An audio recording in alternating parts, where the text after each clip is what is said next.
My name is Aaron Whitmore. I am 41 years old, and until recently, I thought my life, though not perfect, was at least steady enough to withstand a few rough winds. I was standing in the baggage claim area at Chicago O'Hare Airport when I got the call that knocked the air out of my lungs.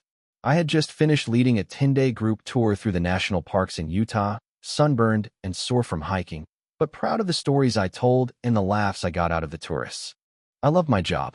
I loved the road, the new faces, the campfire talks under endless stars. I always thought my family loved it too. Thought they liked hearing about my adventures, liked the souvenirs I brought home, liked the way my voice sounded when I said, "I missed you." My phone buzzed in my jacket pocket. I pulled it out, expecting a welcome home text from my wife, Jenna. Instead, it was a message from my lawyer. A simple line: "Aaron, call me immediately. Jenna has filed for divorce." I read it twice, standing there with a duffel bag in one hand, a coffee in the other, surrounded by strangers collecting their luggage and hugging each other tight. I blinked at the screen, felt a hollow thunk deep inside my chest. But outwardly, I stayed still, calm. I put the coffee down carefully on the edge of the luggage carousel, like it mattered somehow to place it just right. When I finally spoke to my lawyer, she laid it all out, brisk and clinical. Jenna had filed for divorce, cited emotional abandonment and unfit home environment as reasons.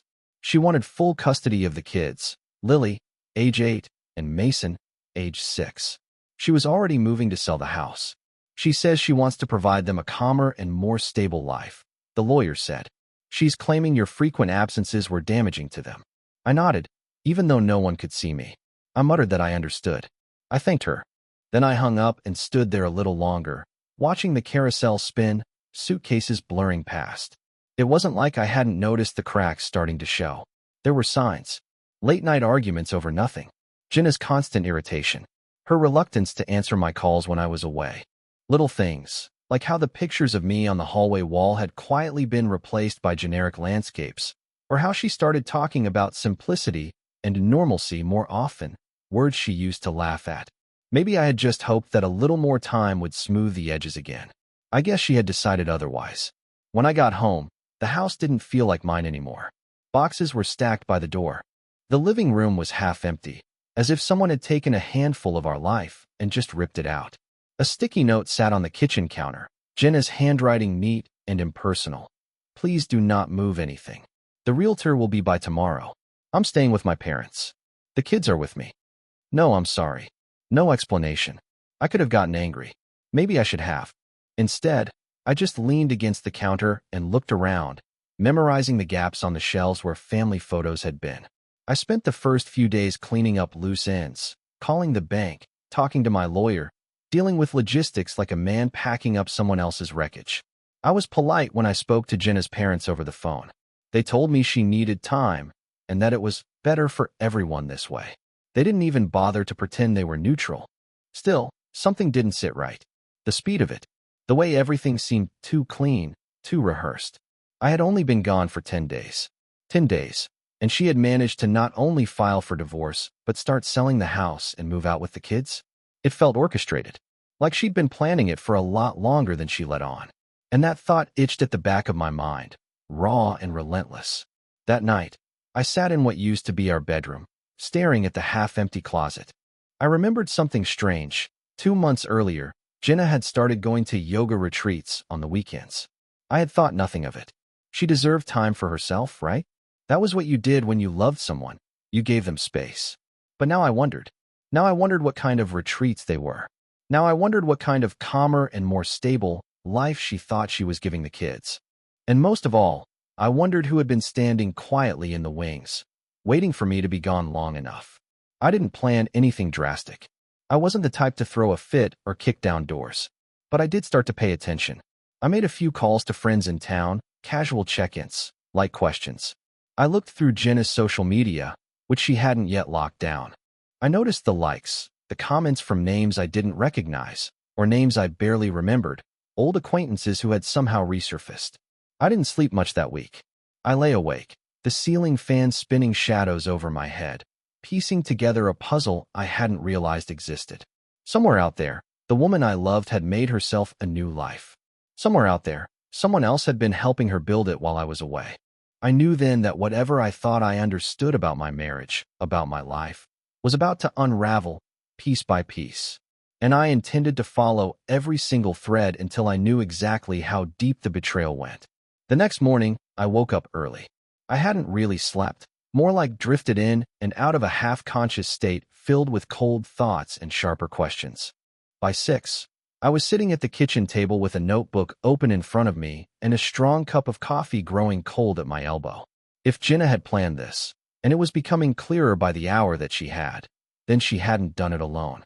And if she thought I was going to roll over and let her take the kids, the house, and the truth without a fight, she didn't know me half as well as she thought she did. I made a list. Not an emotional, angry list. A tactical one. Every strange moment from the past 6 months. Every unexplained absence. Every shift in her behavior.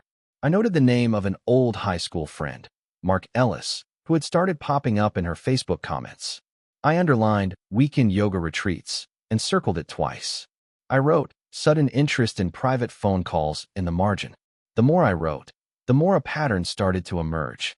Jenna's restlessness hadn't just come out of nowhere. It had been building, quietly, steadily, behind the scenes while I had been busy giving nature talks at the Grand Canyon or leading photo tours through the Smoky Mountains. I needed more information, not speculation. Proof. First, I called my friend Matt, who ran a small security business in town. We hadn't talked in a while, but Matt owed me a few favors, and I knew he was discreet. "Hey man," I said casually when he picked up.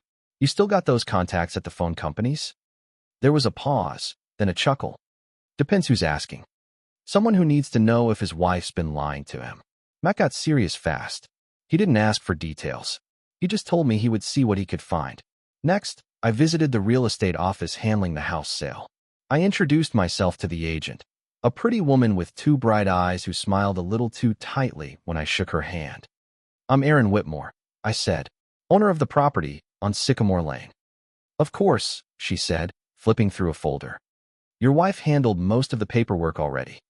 I kept my face neutral. "I just want to make sure everything's proceeding correctly." She nodded, professionally polite. But as we talked, she let slip that Jenna had already found another property, a smaller house across town, in a more family-friendly neighborhood, close to the elementary school. She was moving fast. Too fast. I thanked the agent and left with a tight knot in my gut. There was no way Jenna had arranged financing and found a new house in just a few days. She must have been planning it weeks, maybe months ago. Back home, I sat on the porch and stared out at the yard where my kids used to play. It was hard to imagine another man standing here someday, grilling burgers on my patio, tossing a ball with Lily and Mason like he belonged. Harder still to imagine that Jenna thought this was calmer and more stable, tearing their lives apart, moving them in with a stranger, all for her own convenience. My phone buzzed. A text from Matt. "Found some stuff. We need to talk." I set my coffee down. The time for guessing was over. When I met Matt at a quiet diner on the edge of town, he slid into the booth with a thin file folder under his arm. He looked around once before dropping it on the table. "Phone records," he said. "Jenna's been in daily contact with one number in particular. Not a family member. Not a coworker. And, you're not gonna like this, man." I opened the folder. It was all there. Dozens of texts and calls to Mark Ellis, the old high school friend I had half forgotten existed. Friendly at first, then more frequent, more private. Especially when I was away. Photos, too, pulled from social media, showed Mark and Jenna at a local fundraiser 2 weeks ago. She had told me she was taking the kids to her parents' house that weekend. My hands clenched into fists under the table, but I kept my face blank. I flipped through the papers slowly, methodically, even as a roaring sound filled my ears. Matt watched me carefully. "You want me to dig deeper?" I shook my head. "Not yet. The truth was ugly enough already, and I wasn't sure what else I could find that would change anything." Jenna had moved on. She had built her escape route brick by brick, text by text, lie by lie. While I had been busy earning a living for the family she no longer wanted to be part of. Driving home that night, the streets blurred by rain and streetlights, I realized something important. This wasn't just betrayal. It was strategy.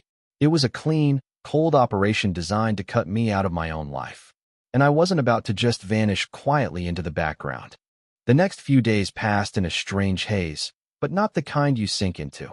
More like the kind where your senses sharpen in ways you didn't even know they could. I started noticing everything. Small things. Things I might have ignored before. Like how the neighbors suddenly avoided eye contact when I drove past. Or how Jenna's best friend, Marissa, quickly ducked into her car when she saw me coming out of the grocery store. Or how Lily's dance teacher, who used to chat with me after every lesson, now barely nodded before walking away. It was like an invisible line had been drawn, and somehow, I was on the wrong side of it.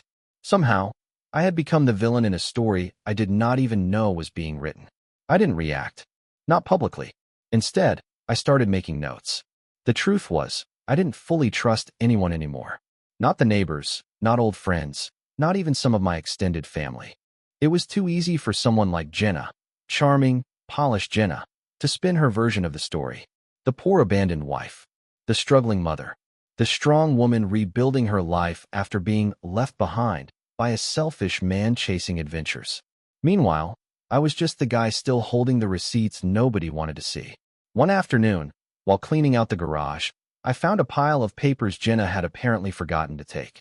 Mostly junk, old receipts, magazines, scribbled grocery lists. But tucked between them was a folder from a private real estate consultant. Inside, I found printouts of listings. Houses. Apartments. All dated from months ago, way before she filed for divorce. I sat on the cold concrete floor, flipping through page after page, my heart beating slow and heavy in my chest. She had been planning this for a long time, not acting on impulse, not a desperate woman reaching a breaking point. A strategist. A planner.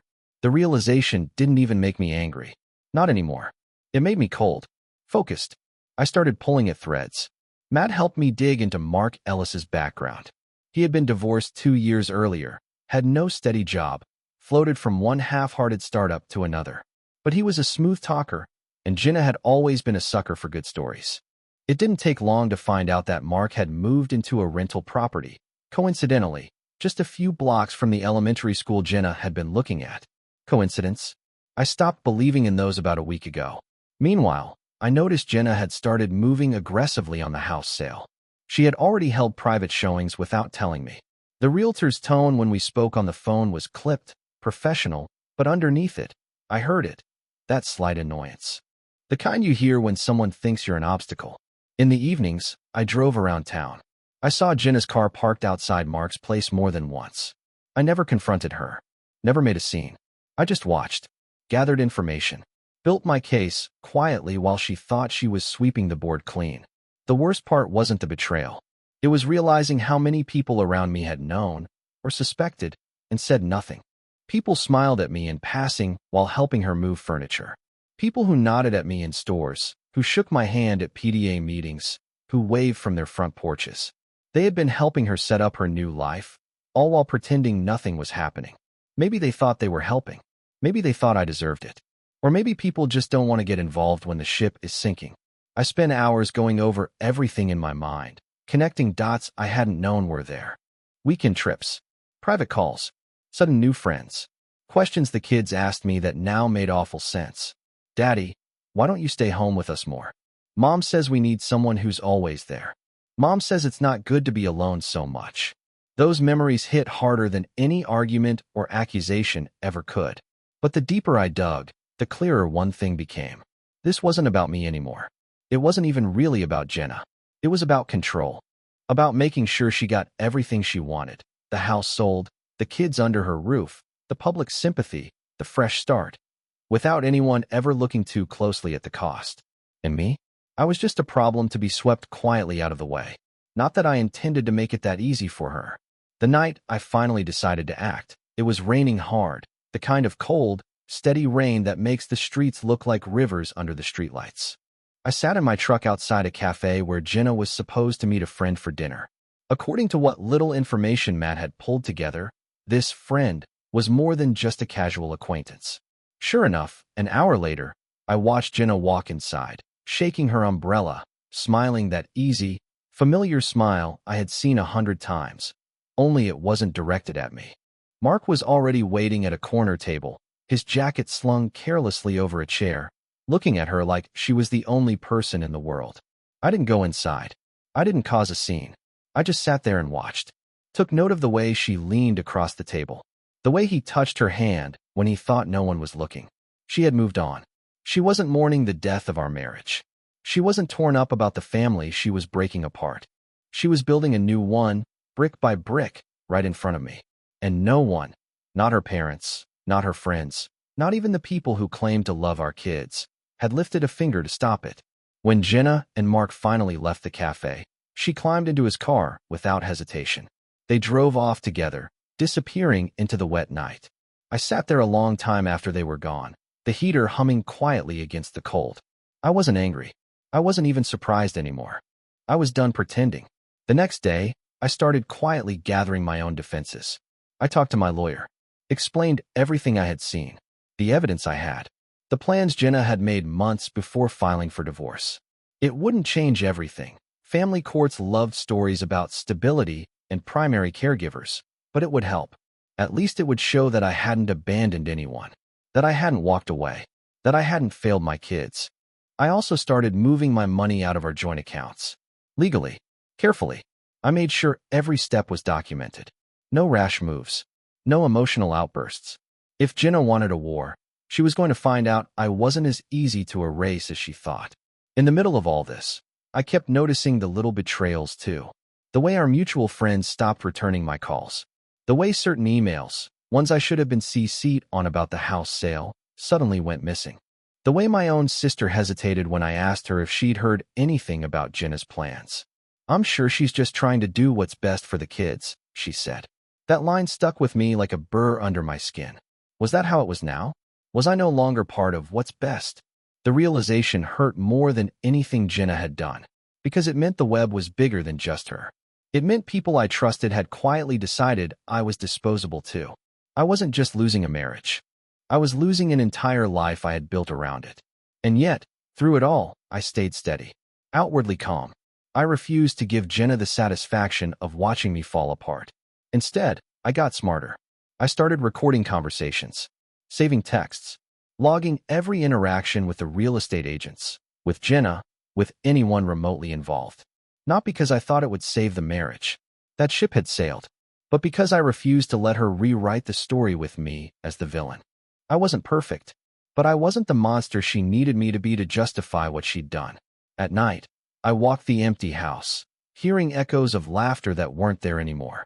I looked at the drawings on the fridge, Lily's crayon suns, Mason's stick figure dinosaurs, and felt something inside me tighten like a knot pulled too hard. This was the cost of trusting someone too much, of loving someone who had already packed her bags in her mind long before she packed them in reality. And somehow, even with everything crumbling around me, I knew that this wasn't the final blow. There were still secrets I hadn't uncovered yet, still traps laid in places I hadn't looked. And if I wanted any chance of protecting what little future I had left, for myself, for my kids, I had to stay sharp. I had to be ready for whatever came next. Because the real betrayal wasn't over yet. It was only just beginning. The next major crack showed itself when I visited the bank.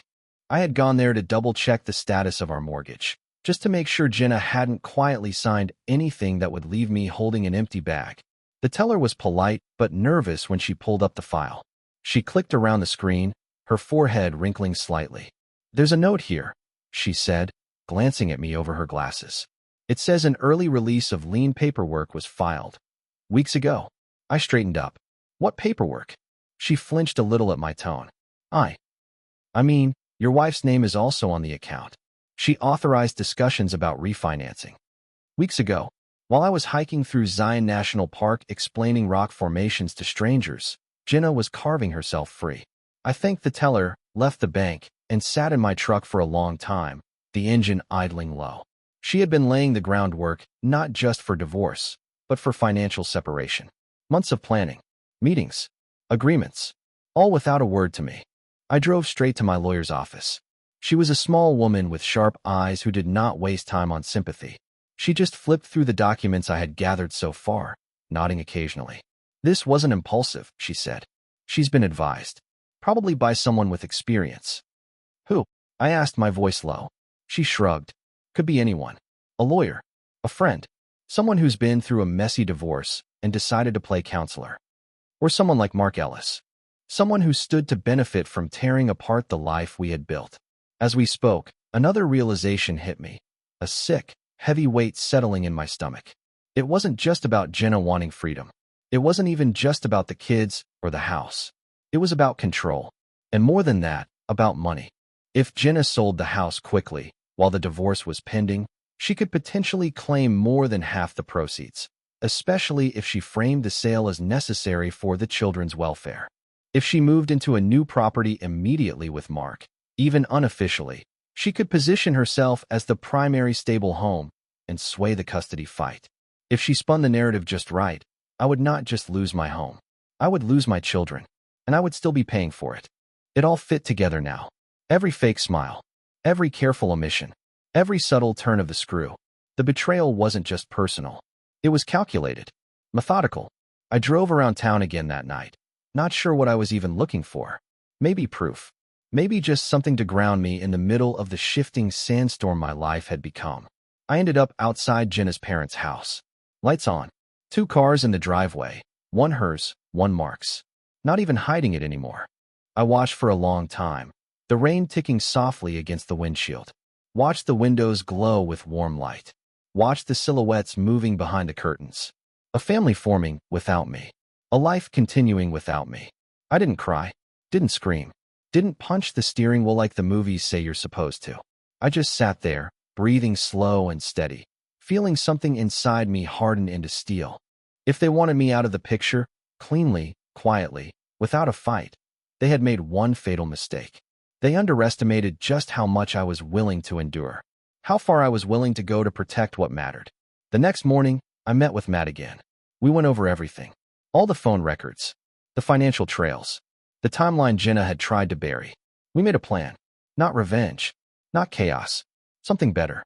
Truth. Real, documented, undeniable truth.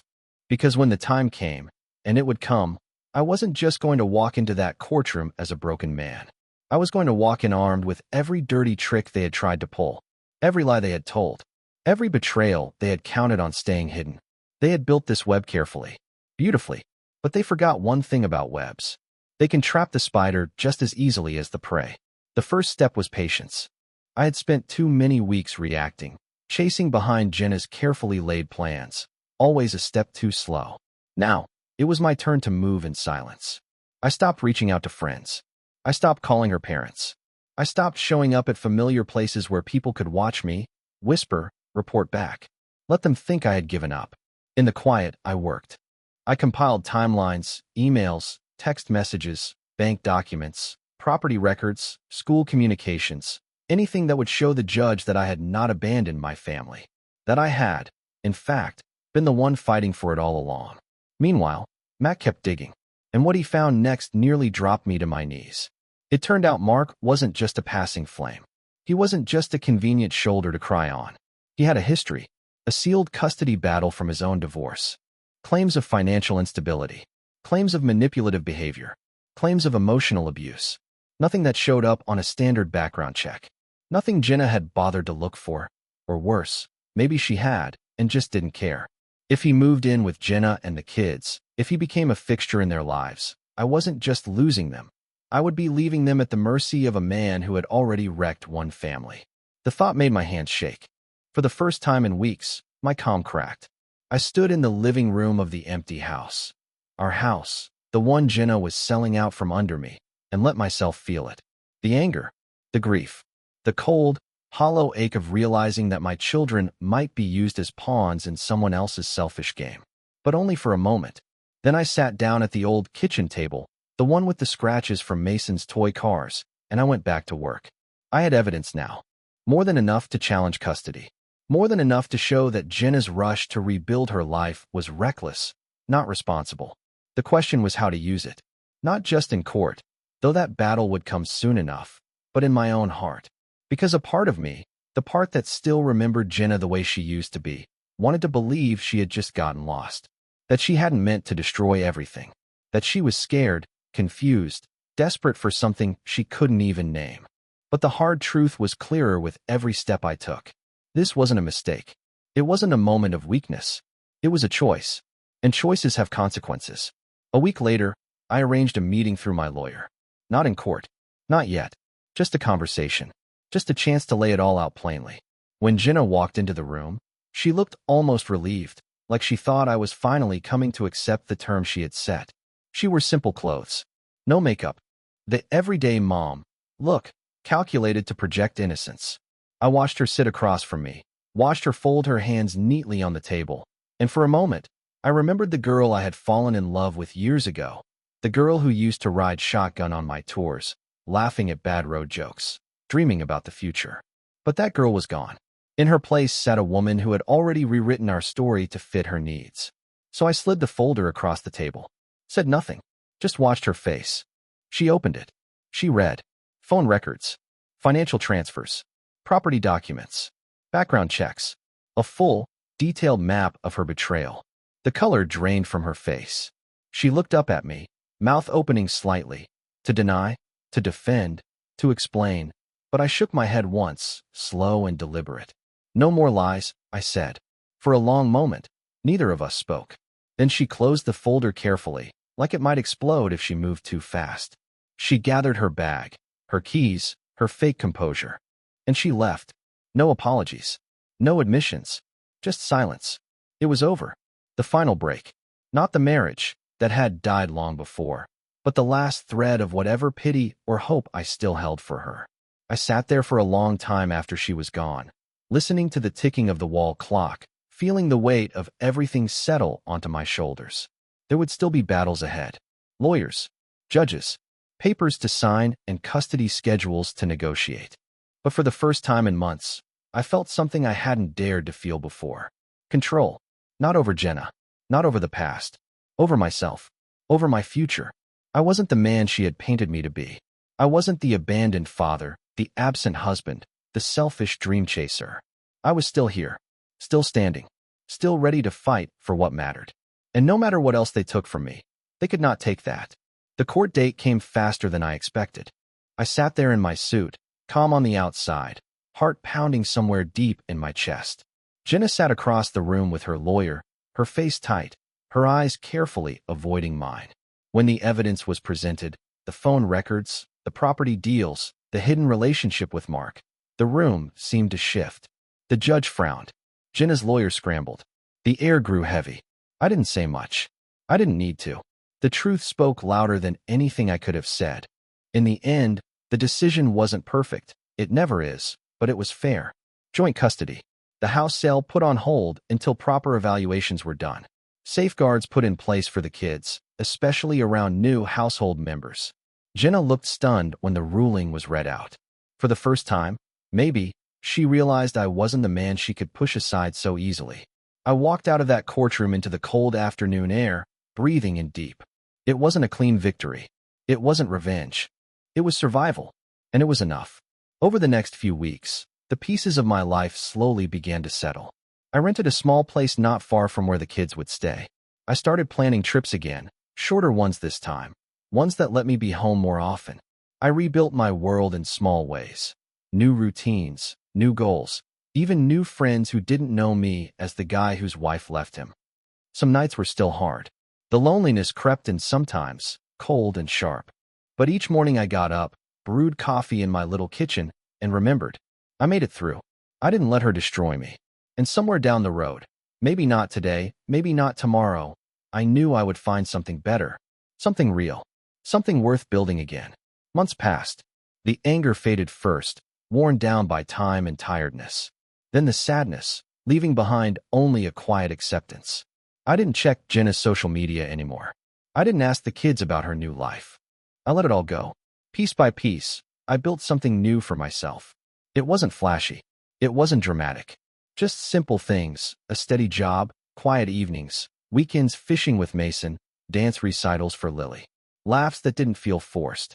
Mornings without the weight of betrayal pressing on my chest. One afternoon, sitting on the porch of my little rental, watching the sun dip low behind the trees, I realized something. I was free. Not broken. Not ruined. Free. Whatever Jenna had taken, whatever she thought she won, didn't matter anymore. I had survived. And my life, my real life, was just getting started.